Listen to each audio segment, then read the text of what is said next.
So just brief for now, I am just going to do a brief introduction of our team. You all have obviously heard of our team because you're here, but I don't know if you know the background about our oil spill outreach team. So just a quick overview. We are a partnership between Sea Grant and GoMRI. We have been funded to share and translate oil spill science with stakeholder groups such as yourselves. And so just a quick background on Sea Grant. We're primarily funded through NOAA. We're university-based programs, and we have a network with a presence in every coastal state.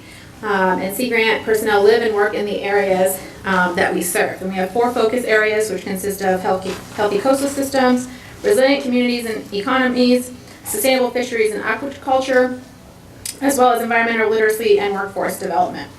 And then most of you, I'm pretty sure, know of GoMRI and how they became funded.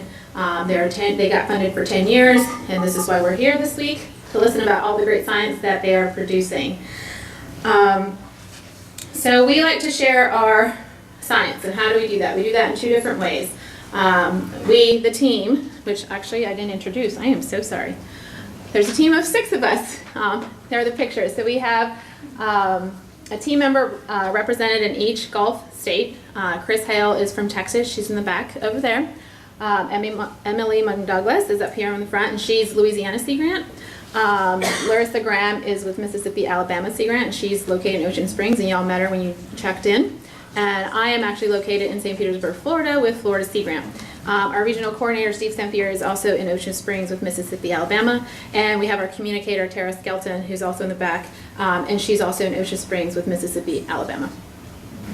So we each individually work for our states, but we work regionally as a team.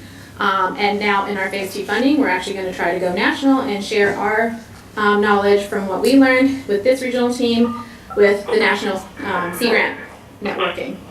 So how do we share our science? We have 2 main ways that we do this. We produce publications that have specific topics that we have heard from our target audiences, what they want to learn more about, that include from oil spill science. Okay.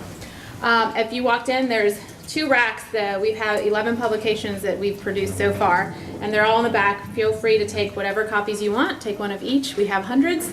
Some of us brought them in, so we'd like to not leave with so much luggage. So anyways, we do have oil spill publications, and the second way we do it is by hosting seminars or workshops like you guys are here. We've hosted, I think we're up to 16 seminars / workshops now, and we keep on going. We're funded for 3 more years, so these are going to be popping up along the Gulf Coast, and again, we're going nationally, so hoping to spread the oil spill science throughout the nation.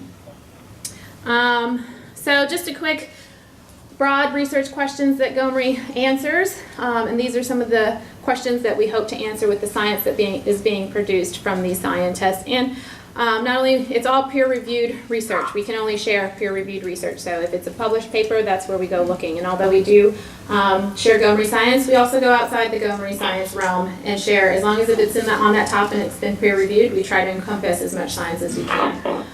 So just to share a little bit of science, just because where we are, I just want to share a little bit. I know most of you probably already know some of these numbers, but the last number is that 1,313 miles of shorelines were oiled. In this map, you can see that red indicates heavily oiled, blue is non-observed, no oil observed, and everything in between is kind of is in between moderate or light or very light areas that were oiled. And just splitting it up by state, you can see that Louisiana took 64% of the oil that made it on shore. So that's a big chunk, and we're in Louisiana, so I just thought I'd share that figure with you. I don't want to share too much science because we will have 2 scientists coming up, and they know a lot more about this than I do, so I'm just giving you a brief overview. And just impact, so the habitats that were impacted, wetlands, so of that oil that came on shore, 52% of it impacted wetlands. And then this is just a small quote from one of our wetland papers that's coming up, and it said that plant cover decreased from 11 to 53% in heavily oiled sites in Louisiana after the spill, which is a pretty big chunk. And so just to introduce another scientist in the area and just tell you a little bit more about other research going on, I'm going to show you this quick film from Dispatches of the Gulf.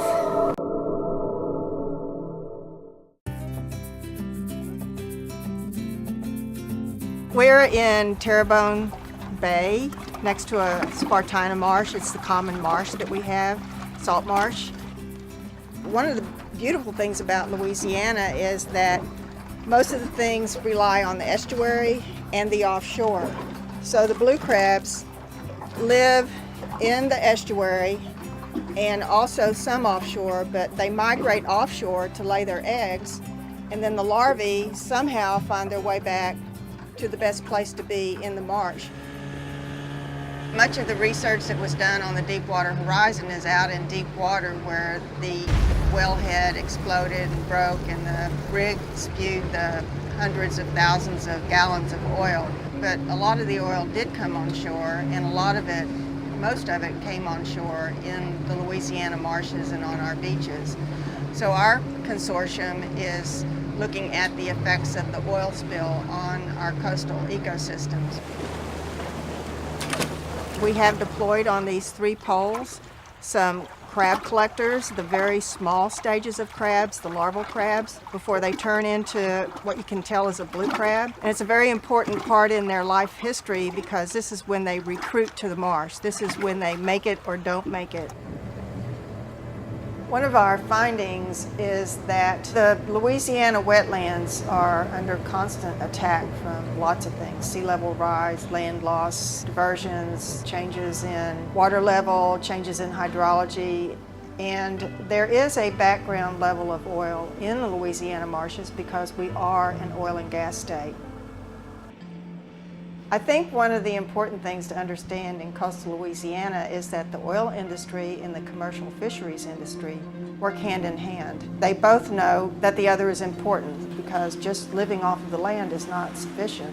So we've known for a long time that we've got to work both parts of that into our social structure and into our economy so that neither side is harmed by the activities of the other.